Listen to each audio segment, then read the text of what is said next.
This episode is brought to you by Windrose Recovery, a family of premier addiction treatment programs in southeastern Wisconsin. Privately owned, Windrose Recovery offers a full continuum of personalized care for those struggling with addiction, including the Manor for residential treatment, Midwest Detox for inpatient detoxification, and Windrose Counseling for outpatient treatment. With highly personalized treatment focused on trauma, Dr. Chantel Thomas and her expert team offer an authentic experience, creating the kind of deep emotional change that's crucial for long-term recovery. If you or someone you love is struggling with addiction, call Windrose Recovery at 414-409-5300. You can learn more about Windrose Recovery by clicking the link in the show notes or by visiting windroserecovery.com.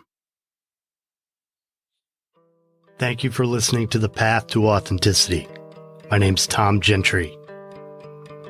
I think of the show as the opposite of small talk. You'll hear real conversations with real people who know who they are. We talk about what makes them who they are, how they became who they are, and how we might become truer expressions of who we are.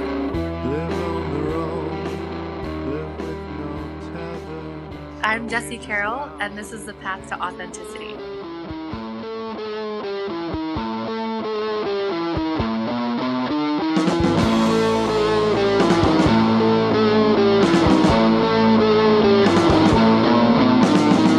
Nowhere to run, nothing to hide from the government's prying eye. Take yourself a summer holiday. The Path to Authenticity proudly supports the I Speak Media Foundation, advancing media literacy education through an evolving series of outreach programs within the communities that need it most. For more information, visit ispeakmedia.org.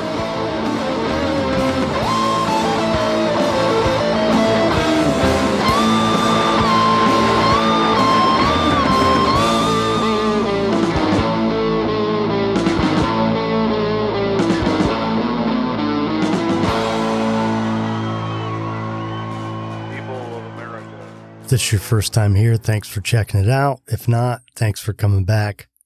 I'm Tom Gentry, and this is The Path to Authenticity. If you don't mind, please take a minute to subscribe to the show. Maybe leave a rating or a review. Every little bit helps. Episode 127 for June 8th, 2021. Features a conversation with Jessie Carroll, who lives in Austin, Texas. She is a life design coach, combines life coaching with her expertise in interior design. A little bit of a different twist on the coaching thing. Hope you enjoy it. Jessie Carroll.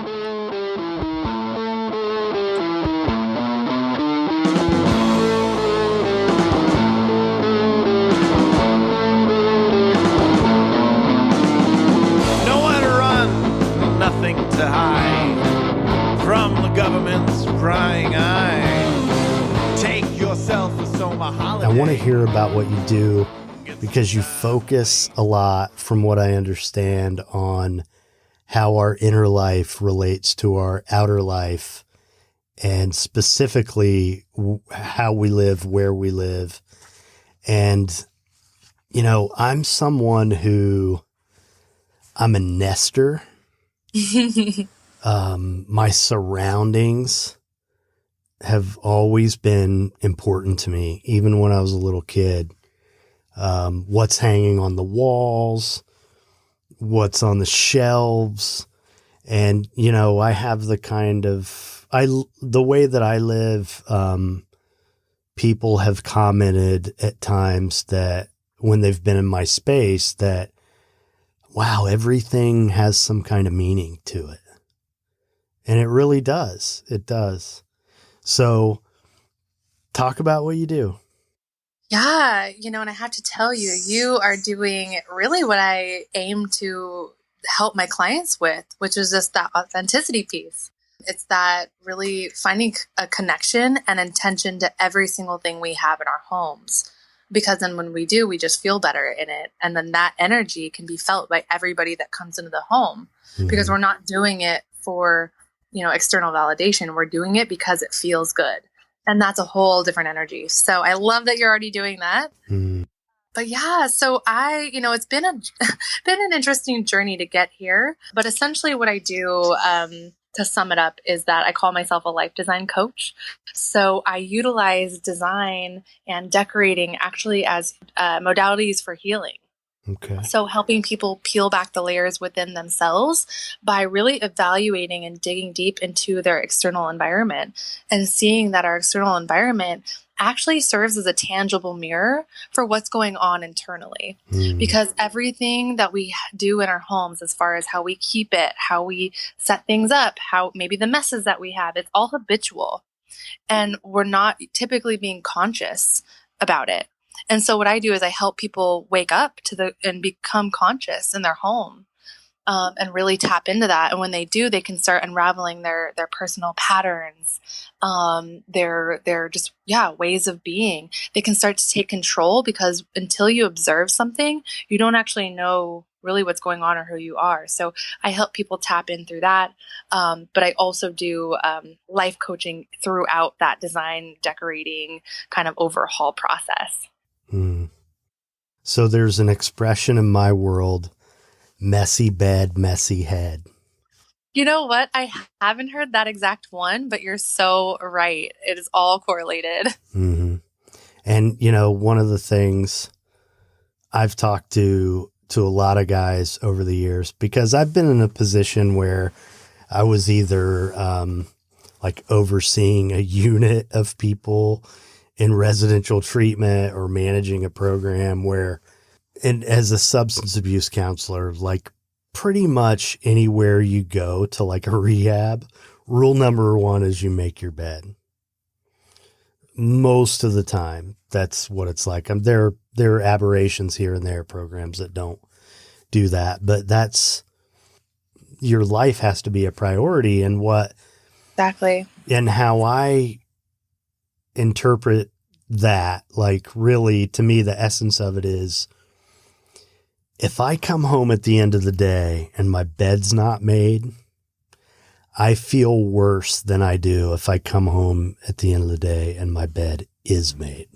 Yeah. There's a lot of truth to that. I feel like that too. If I come home from a vacation and my house is a mess, it's like, oh, well, this wasn't the relaxing environment that could nurture me from all the busyness and go that I just experienced, so there's definitely truth in that. And I think the bed thing is probably just in regards to rituals. And like you said, prioritizing, and even something as seemingly small as making a bed.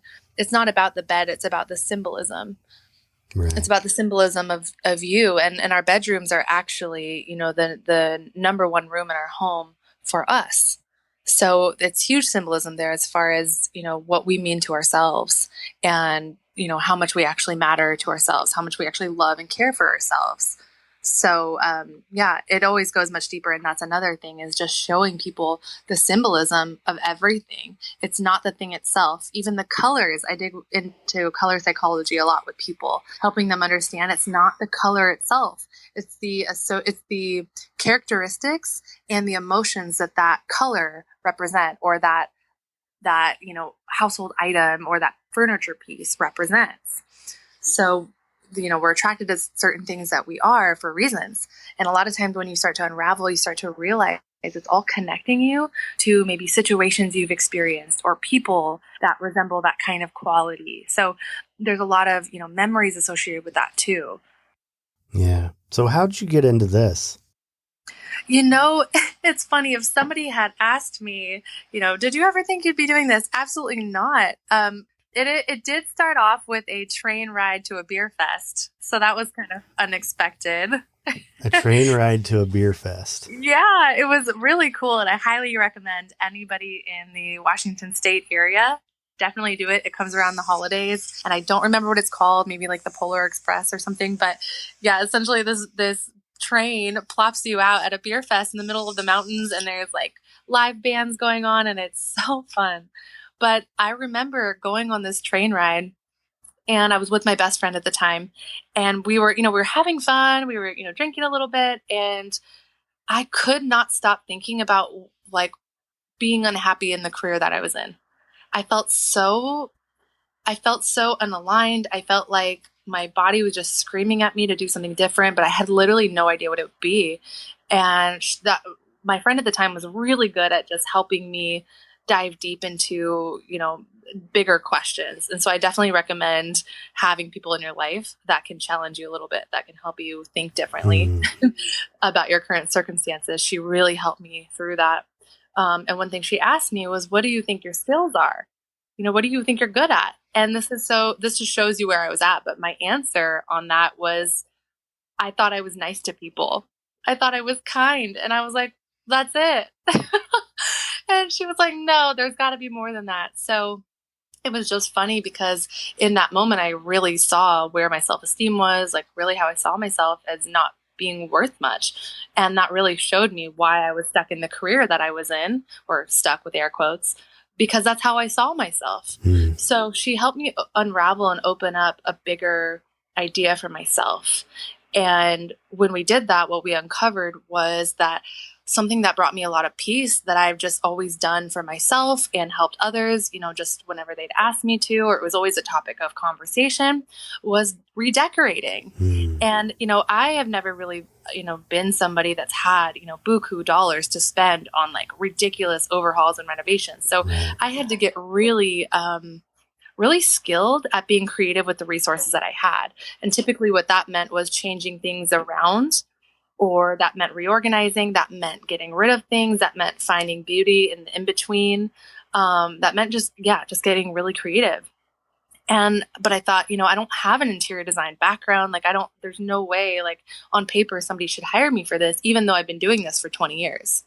And what I had to realize was that my confidence is what matters, because that confidence in my ability alone allowed me to push forward to get certified in home staging and interior design. It allowed me to just even go through the course program. And when I did it so fast. They say you typically take a year. It took me like 3 to 4 months, I think, because I was just so engaged in the content and I was soaking it up, and I just couldn't do it fast enough.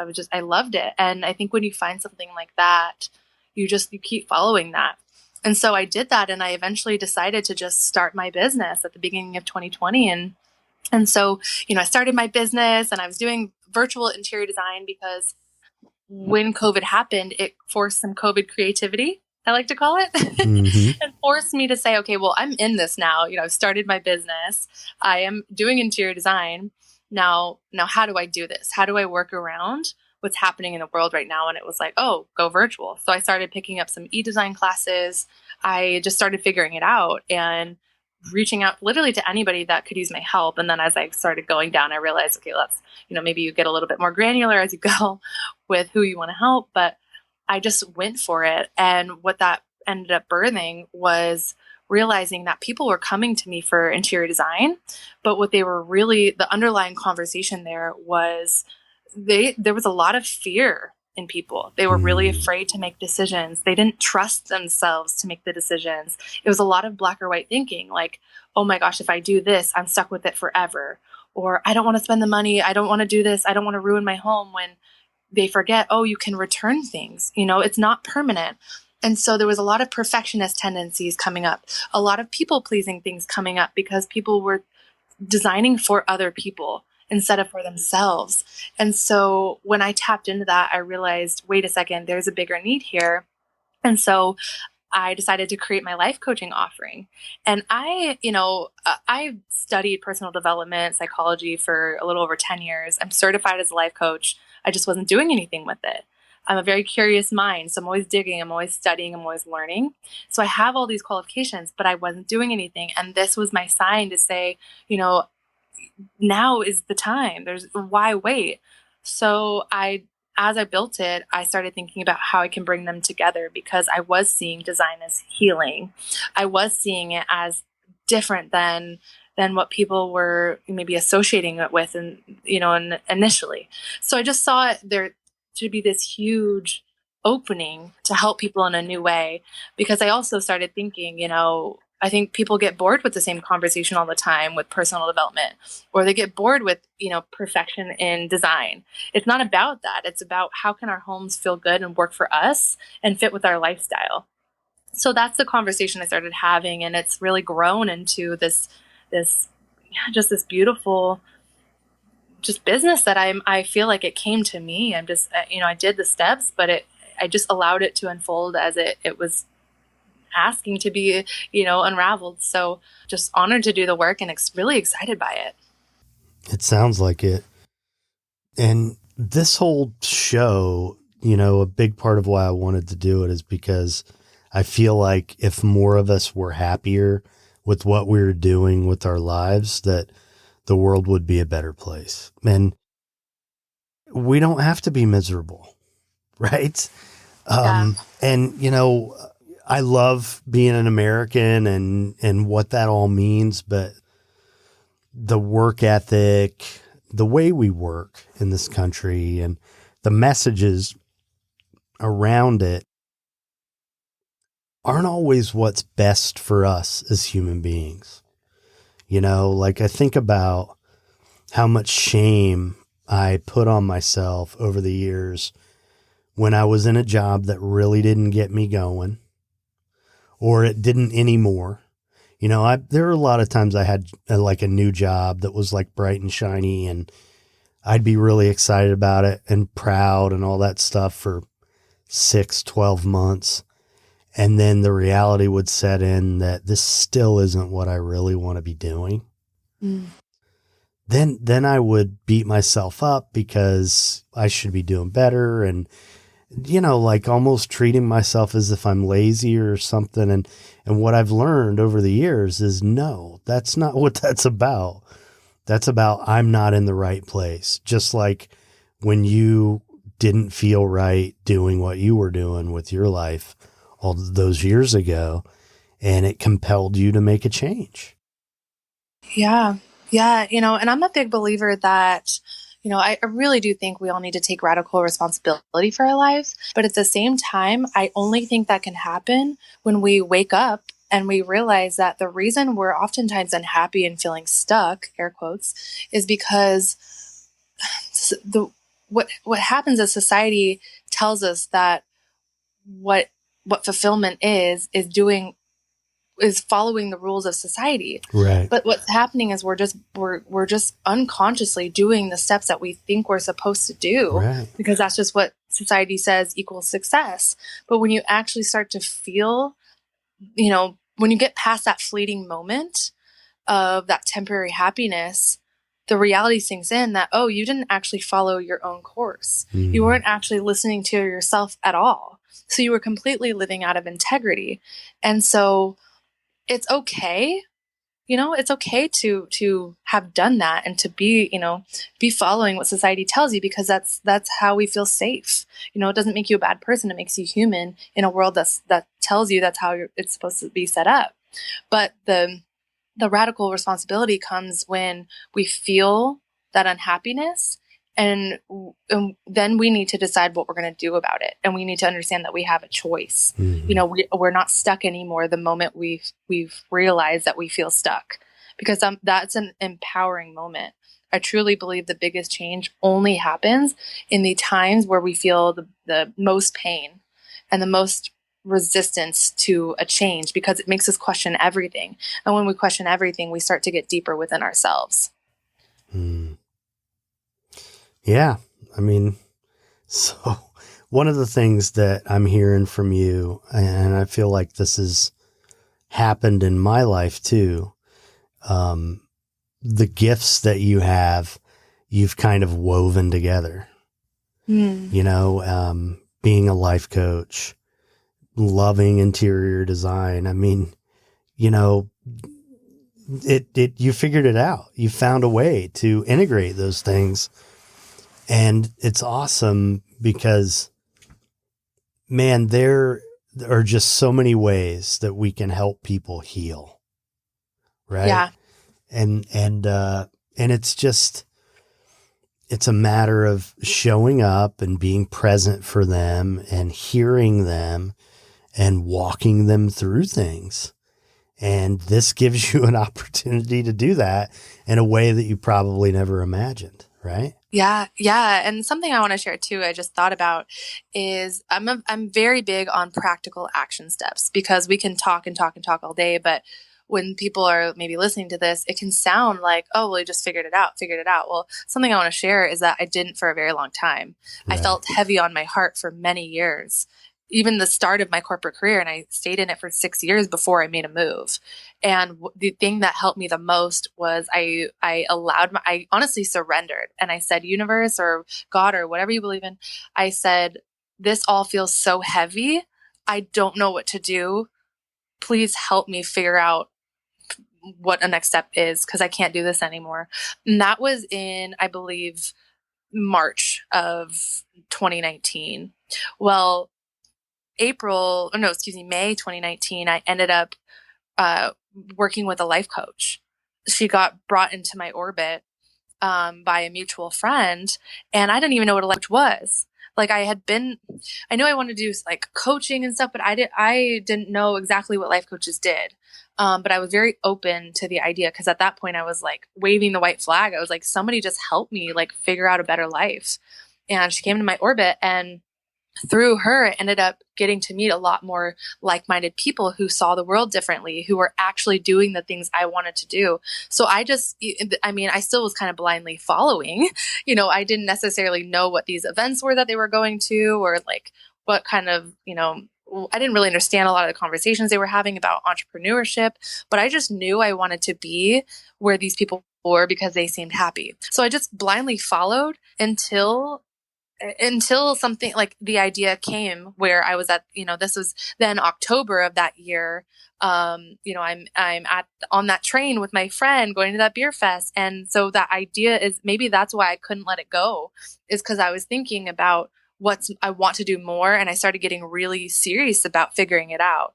And so at that point I was like, anybody who will listen, I'm just going to speak what's on my mind, no matter where we're at. So I started really, validating myself and owning my truth in small little ways by even just speaking stuff on my heart, even if it made no sense at the time, or I was like, I need help sorting out my thoughts. So you have to be your own advocate at some point, even if you don't have a plan. And so that is really what allowed me to do, the journey that I'm on now, is by saying, I don't know what to do. I need help, and asking for it. That was really the first time I started doing it. But yeah, I'm just such a believer in action steps and giving people real advice on what to do, because I don't know, I get so paralyzed sometimes by getting so much information. So I'm like, well, great, what do I do with that? But it's like, no, if somebody tells me be your own advocate, express your ideas, even if they don't make sense, that's a step. Mm-hmm. That's a practical step you could do. Yeah. At the concept level, we can just stay in our heads, right? And never get anywhere, never take action and really do anything. Yeah. But to have small, measurable goals, Yes. it really helps keep us grounded. And I mean, I say this stuff, I'm not the greatest at it, but I can be better, but I try, and for me, what has happened is, there've been times I have been really satisfied with my career. There've been times when, I always kind of knew it wasn't what I really wanted to be doing, but I was also very gratified by it at times. But now looking back, I know I needed to go through all that. Yeah. To be who I am now. And what I've learned from all that is to just be kind to myself and not get caught up in judging myself too harshly for being where I'm at instead of where I would like to be. And instead, one thing I have been pretty methodical about over the last 10 years is, what do I want? Just like you were talking about with the home. Yeah. I started to think about it in terms of my entire life, beginning with, how do I really want to be spending my time? Is this what I really want to be doing? And making gradual steps towards getting to where I had more autonomy, more room for creative expression, and at the same time, finding ways to maximize the skills that I have with my regular gig so that I can make the money I need to make in less time. Yeah. And be more satisfied. But it all kind of started with putting into the universe what I really wanted. That's an important part of all this, right? I mean, if you don't articulate that somehow, and when I say, I mean, I don't know, I might have journaled about it, but it was really in my head. But I knew it was there. Like, this isn't really how I want to be spending my time. It's tolerable for the time being. I realize I need to be here now, but I'm going to start taking steps in the direction of where I really want to go. And part of that for me was to be able to work from anywhere. Yeah. I mean, if COVID hasn't proven that I can do that, I don't know. I don't know what has, you know. I mean, I have clients all over the country, and I do stuff where I needed to have an office before or thought I did, and now I don't. Yeah. But you mentioned about decorating for someone else. Just talking to you, it reminded me, I've been divorced since 2013. And one of the things about it, I felt, and I don't say this from a place of judgment or anything, it's just what it was. She decorated. And, you know, like I said, even when I was a little kid, I spent so much time like just doing an entire collage wall in my bedroom. Like I just did. Yeah. I mean, really just taking care of my surroundings and making it what I wanted it to be. And so that for me to be in a relationship like that was stifling. Yeah. You know, it felt like I didn't get to be who I was. I had stuff hanging on the walls in my closet. I had stuff hanging on the walls in the garage. Yeah. It just so when I moved on, that was like such a freeing thing to be able to do that again, you know, because it really is important to me. And another thing that I've experienced over the course of my life, when I'm grieving, like grieving the loss of a relationship or something, I start repainting. Oh, yeah. I start rearranging furniture and, you know, yeah, there's a lot here, and it's, you know, it's unfortunate, you know, that you went through a divorce and everything, but at the same time, when you get to connect with yourself through decorating or painting, like it is a form of self-expression, and you get to discover, you know, more about yourself along the way in that. So it ends up being really beautiful. And I think people tell themselves a lot of times they don't care about decorating. And I think I personally typically hear it more from men. Mm-hmm.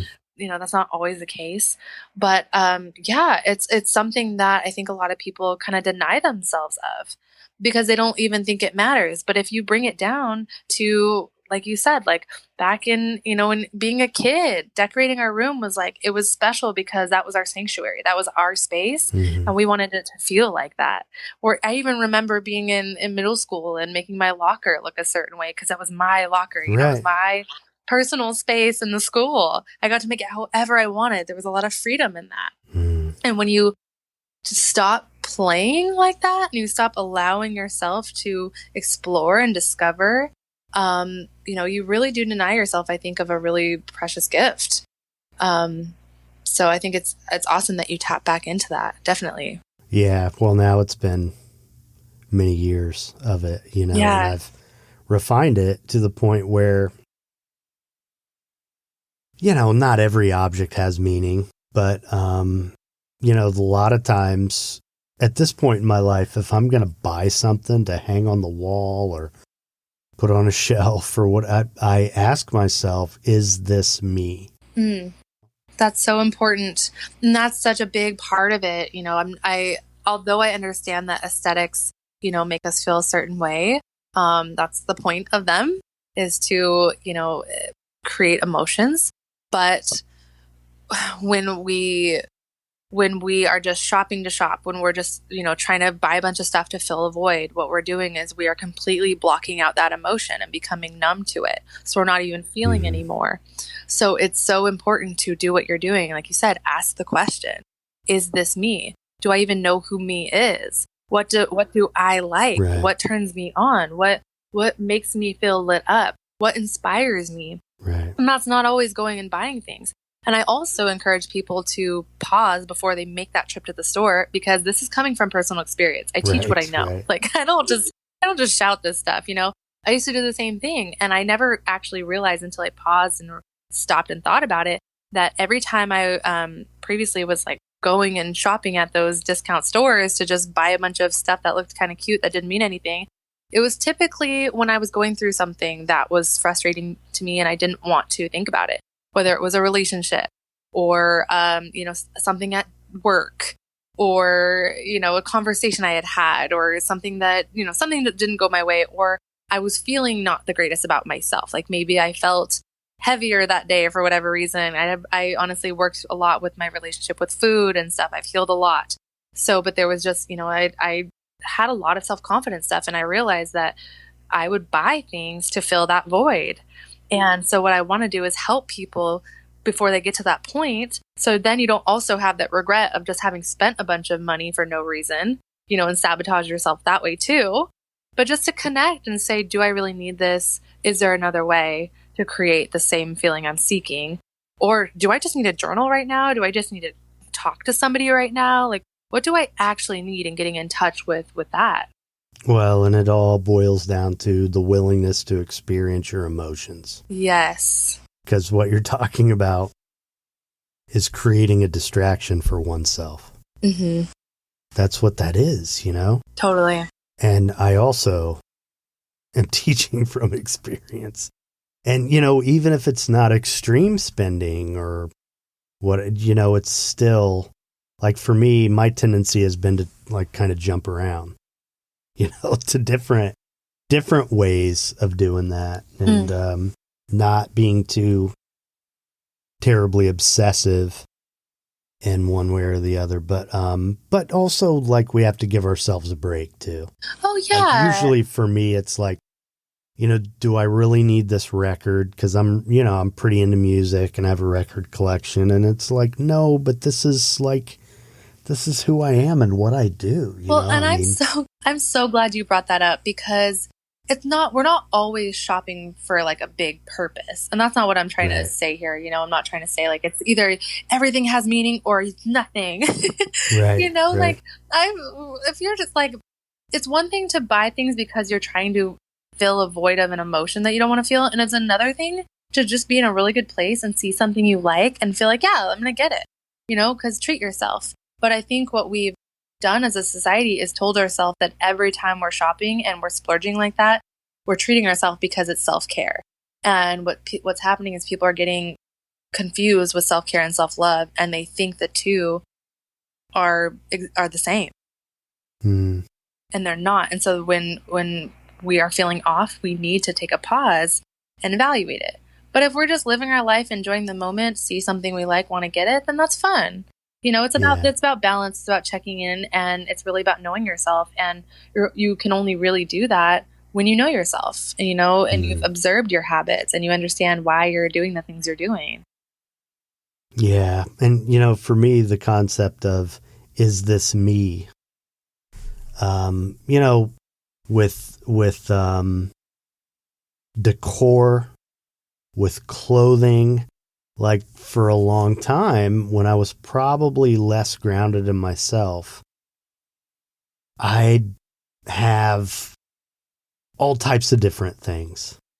Like, I'll buy this because I like this, but it doesn't necessarily fit with everything else. So there's just like a hodgepodge of all kinds of stuff, which is cool, I guess, but more and more my taste has gotten more refined, and I've found a better understanding of how I want it to look. And and wear, yeah, that kind of looks cool. A lot of times for me, it's with shirts. Like that's a really cool shirt. I could buy that shirt. And then I have a couple shirts in my closet now that like, I probably will never end up wearing them. You know? I mean, I like them. I like the way they look, but I probably didn't give enough time to think about, do I like the way it looks on me? Right? Yeah. Yeah. There's this book, I'm trying to think of the name of it, but it's about developing your own personal style. Some famous window dresser from London who worked at like Barney's in New York or something. And he's, become famous for design and style and all that stuff. And he mentioned, if you're drawn to certain colors, go with it. Like, go with it. And it made me realize, like, I've stopped myself over the years because I can go through a store and pick out 3 or 4 shirts and catch myself, and every one of them will be blue. Yeah. Some shade of blue, but reading that and hearing what he had to say about all that, I mean, it was really just an empowering message. Like, you can do whatever you want. Yeah. And, what I decided? I'm going to wear blue. I'm going to wear black. I'm going to wear gray. And occasionally I'm going to wear white. That's what I'm going to do. And because that's the way I like to look, that's what I'm drawn to. And, if I'm going to have like something red, it's going to be something more of an accessory or something, I don't know. But, something to spice things up or whatever. But yeah, it's really just about honoring ourselves, all of this, isn't it? It is. And that's where, I come in and maybe sound a little controversial to somebody with a very, traditional design background, because I'm not there just focusing on aesthetics. Yes, I could give you a very beautiful room that follows all the trends, all the rules, air quotes, not a rule follower a lot of times. Mm-hmm. It's, it's not to me, it's not about that. It's about the person who's living in that home. Like, what do they need? What feels good to them? Because the way you feel at home is the way you're going to show up in the world. And especially now with COVID, where almost like over 80% of us are spending 90% at home. So our homes are really impacting us way more than we realize. Yeah. So it's important to dive deep. And then I love that you brought up the colors, because colors, as I mentioned, there's a lot to, chromotherapy and color psychology, because typically we're attracted to the things we are for a reason. I say, if you're attracted to it, like he said, like, go for it, because that's what you're feeling, and that would be denying yourself what you're feeling. But it is interesting to know, like, every color does have a meaning. So like with blue, typically when we're drawn to something, it's what we're seeking more of in our life. So blue, for example, is all about, blue is about safety, reliability, tranquility, peace, just really representing like a calm. Mm-hmm. And it inspires you to feel safe as you're, moving through your creative endeavors. So a lot of times when we're seeking, or when we're, feeling drawn to that color, it's because we actually need more of that nurturing, that calm in our life. So maybe, you were going through a tumultuous time, but blue feels like a reliable, safe color that you can really, trust. It's funny because part of it is because I have blue eyes. Oh, okay. And, so, people always said, your eyes pop when you wear, so I do that, and then I just got used to it. And see, then that's also connecting to, experiences you've had where, people tell you that you trust it. And so again, that could be part of I know that this is a safe, reliable color. I can be confident in this. So it's so interesting. And another thing I kind of wanted to bring up was just the idea of organization.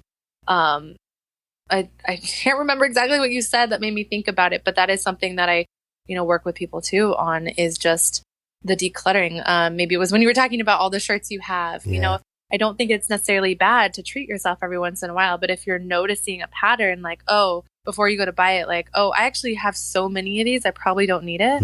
Well, then I would challenge somebody to say, well, maybe the first thing you do then is actually set that shirt down, because you know you have a lot of it. Right. So I would challenge you to do the hard thing by setting it down, realizing if you really, really need it and you want it, you can come back later and get it. But going back to the closet and minimalizing, taking some of that away, seeing what you can part with, because when we are hoarding a bit in that sense, or just like overdoing it, we aren't giving ourselves the energy to just have more peace there. That's actually that's a stress point. Well, and you know, when we let go of things, we're also making room for something else. Exactly. And a lot of times when you go through the process of releasing things, reorganizing, getting rid of stuff, you end up detaching from the need of that thing. So then that habit can dissolve. Wow. But it's something you'll only experience when you go through the process. The organization thing, I have a hard time with. Yeah. I really do. It's the hardest part of the entire process, because it's the part where you face yourself the most, because it's you actually going through every single item, every single corner, and really getting real with yourself and saying, do I need this? Why do I feel like I need this? Do I actually have a space for this? And it brings back the emotions and the memories and the experiences you've had. It's not about the items, it's the symbolism. And what a lot of my clients tell me is they realize, like, oh, I actually didn't realize I was attached to this because I was missing this friend. But this friend, they're not even in my life anymore, and I don't need this thing. So they're able to release that. So cool. Yeah. It's a healing journey that I love to take people through, and it's fun because I learn a lot too, and then I get to put things into practice too and realize what my clients go through. So I'm really empathetic. Yeah. I get it. So what's next for you? Ooh, what's next? My goal is to just serve as many people as I can. So right now I'm just really speaking about my mission and speaking about how people can change their lives. And even if they don't work with me directly, like, I just want people to start thinking differently. So just opening up the conversation on as many platforms as I can and everywhere that I can. That's really my focus right now. But some exciting things in the work. I am, writing a book, and I'm getting some programs created. So I'll be releasing and launching some things soon. So tell me about the book. Yeah. So the book is really, and it'll probably pivot because I'm only a few months into it and I can kind of feel it shifting, but it is just essentially wrapping up all of the things that I've learned throughout my life into lessons to practically help people get from stuck to unstuck, essentially, like surviving to thriving, but in a very detailed way with fun examples of my exact scenarios of how I got through these very common real world things, to find peace, to find a more authentic path.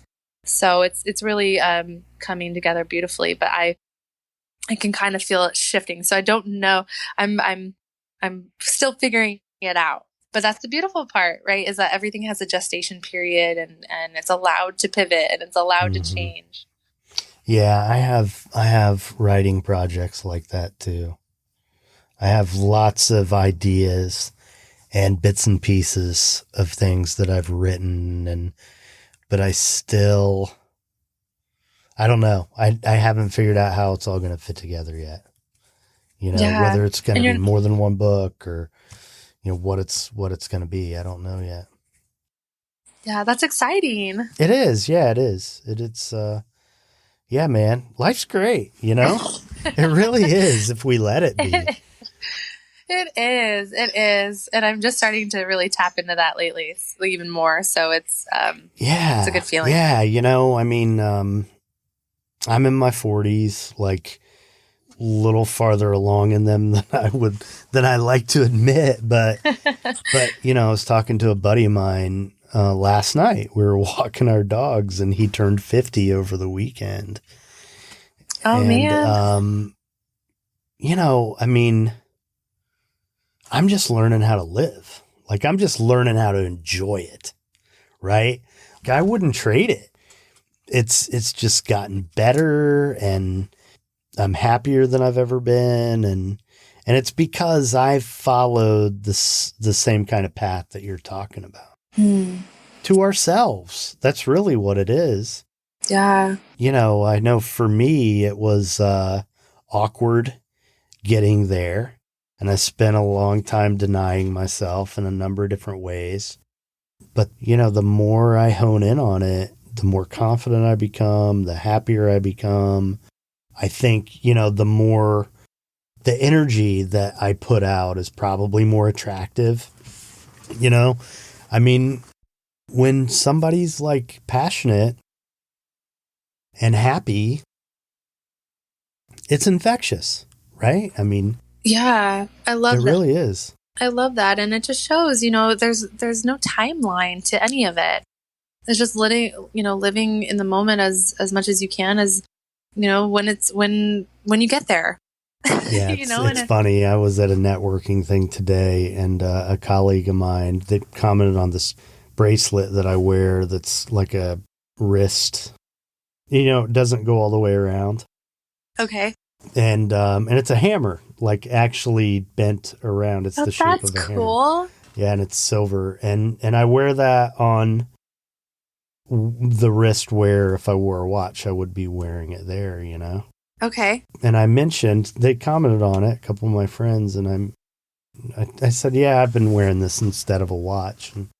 And you know, somebody posed the question, you know, why, you know, you don't want to wear a watch? And I said, well, you know, the other thing is, you know, time is something we invented. Like, Yeah. it's not that important.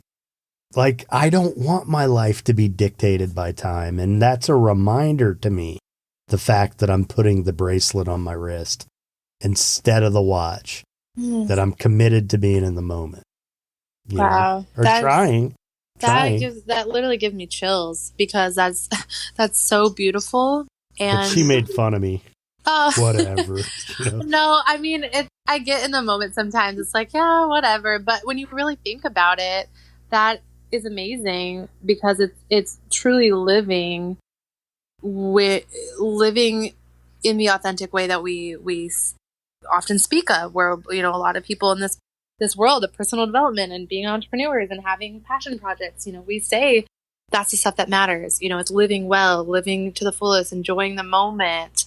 But when you actually match it with an action of like saying, you know, I don't actually need a watch. We don't actually need watches. You're really empowering yourself and empowering others that ask you questions like that to think bigger too. And maybe in the moment they kind of laugh, but I bet you anything, they'll think about it later.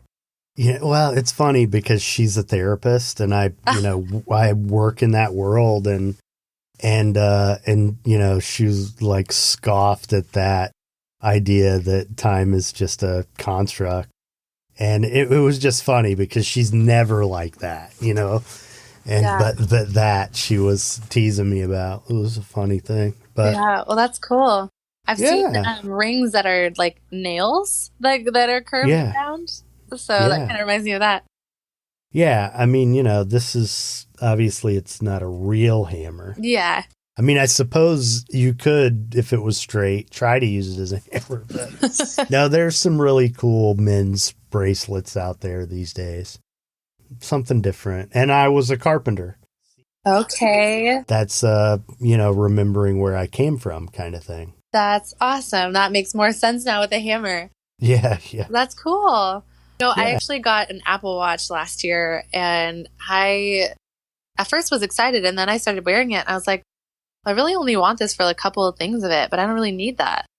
And so sometimes I don't wear it. And then, you know, my boyfriend or friends will comment and say, well, where's your Apple Watch? I'm like, why is it weird that I don't wear my Apple Watch every day? Yeah. There really is this kind of, I don't know, this intense need for it in society. Well, for me, that's like, I mean, I do like watches. I don't have the watch I want. So if I had the watch I wanted, I'd wear it. But I kind of like the whole Apple Watch thing. Like, that's where I draw the line. Already we carry this microcomputer around in our pockets. True. Everywhere we go. Yeah. Like, it's already a struggle for me to not give it too much of my time and attention. So the last thing I need is another device. I don't want that. I really don't. That's kind of where I started getting to too. I was like, this feels so invasive. Yeah. But I bought it. Like, what am I doing? I'm on the other hand, like I love Instagram. I mean, the podcast, like we got to have devices to listen, like, but I have a love-hate kind of thing with the whole iPhone. I also love, like, I can be listening to like today, somebody used a word that I wasn't familiar with, and she was saying her husband uses it. She doesn't know if it's a real word. And I looked it up on the dictionary on my phone in the moment. I like to be able to do that, Well, I wonder if that will always be the debate, is like the hate-love relationship with it. Where like we all see the benefits, it's really helping in a lot of ways. Even right now, we wouldn't be able to do this without the technology. Right. But it's got to be a balance. And I think that's where like the hate part comes in, is because a lot of times people do feel out of control with it. Or I don't know about you, but there have definitely been times when I need to go to bed, but yeah, I feel absolutely addicted. I'm like, I have to finish my messages or I have to keep scrolling. And it's like, sometimes can't stop myself. And it's like that moment, the moment I put my phone down, I'm like, why is this happening? Why is this addiction here? And so I think that's when the toxicity part of it comes in. But if you can use it to where it's just, going to benefit you, you can use it as a tool versus it being, a life, then I think, or a lifestyle, then I think you can be happier. And the way that it's designed, I mean, you go to Instagram, there's a link in the bio. You click the link in the bio, then you go to the bio, then you click, I mean, it's a labyrinth. I mean, you're going around to all these different places, and then the next thing you know, an hour has gone by. And like, how the hell did I end up here? Yeah. Right. And you're right, if we can use it as a tool, but I do think it all goes back to what you're talking about in the first place, which is, nurturing yourself and taking care of yourself.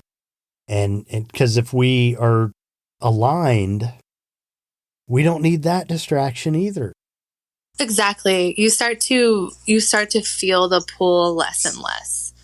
Something that somebody shared with me once, it was really good advice. They were like, as you get into this entrepreneurship world, something really important is like, post what you need to post, say what you need to say, connect with who you need to connect with, and then get out of there. They were like, get out of there, turn your notifications off, or just set your phone down, or find something else to do that's productive, but get off the phone. Because you have to have that balance, and you have to work on having that, just that freedom and not allowing it to suck you in as much as possible. Mm-hmm. My phone, one of the things that I do, unless it's really important, a call I'm expecting or something, I never have my ringer on. Ever. I mean, it's generally close enough to me that if it's a call's coming in, I can hear the vibration, or, it isn't that important. Yeah. Like I can call them back. Right? Yeah. All right, Jesse. So all you've been through, where you are now, looking back, if there's a time when you could go back and give the younger Jesse a word of advice or support, when would it have been, and what would you say? Oh man. I wish I could just start from the beginning and tell her she's awesome. She's going to be fine. Because I really second guessed myself at almost every step, and it feels really freeing to now just not worry because I've gone to where I am. But I would just, if I had to give one solid piece of advice, it would probably be really just trust the process, trust yourself, and know that the universe has a way cooler plan than you do for yourself. So just trust that. And I probably would have told myself back in, honestly, 2016 was a pivotal time for me, because that was when I really dug into the concept of me being responsible for my life. And, I get to design my life. I really dug into that. And so, but that brought a lot of just, like a lot of hard times. And if I had just trusted the process more and relaxed and knew I would turn out fine on the end of it, and even better than I thought I would be, then I wouldn't have stressed so much. Yeah. Well, I like the part about telling her she's awesome, because that's so important with kids. It really is. Well, this has been cool. I appreciate you doing this. And again, when the book comes out, whatever it ends up, what kind of turn it ends up taking, I want you to definitely come back and be on the podcast again. That would be great. And keep me posted what you're up to. Thank you so much. This has honestly been so much fun. I appreciate it.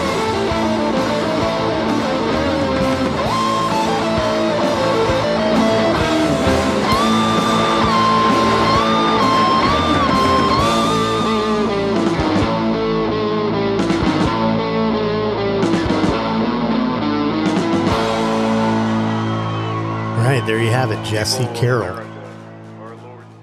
Again, please subscribe to the show, like, follow, whatever it is it lets you do at your platform of choice. You can find the show at Amazon, Apple Podcasts, Breaker, Google Podcasts, Listen Notes, Overcast, Pandora, Podbay, Podcast Addict, Podchaser, Radio Public, Spotify, Stitcher, and eventually on YouTube. If you enjoy listening to the show, maybe you can share an episode with a friend, maybe even leave a review at Apple Podcasts or Podchaser. If you have questions or comments, you can call 561-247-4757 to leave a message. I'd love to hear from you. Value any feedback you might have to offer. For early access to the newest episodes, as well as unedited interviews and other supplemental content, for as little as $1 a month, you can support the show on Patreon. That's patreon.com/thepath-to-authenticity. Thank you to the band Punk Rock Opera, whose music you hear throughout the show. Their songs are used with permission from the artist under a Creative Commons license. Path to Authenticity is proud to support the I Speak Media Foundation. Thank you to our sponsors, the Manor and Windrose Recovery. And thank you to Wendy Chin at Equivox. Check out the website, thepath-to-authenticity.com. You can email the show at thepath-to-authenticity@gmail.com. Like us on Facebook, follow us on Instagram. We have playlists on Spotify. All over the place, even Pinterest. All right, folks, got plenty more to come. I appreciate you investing time in this show. It means a lot to me. Be nice.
All those years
We need a guitar player.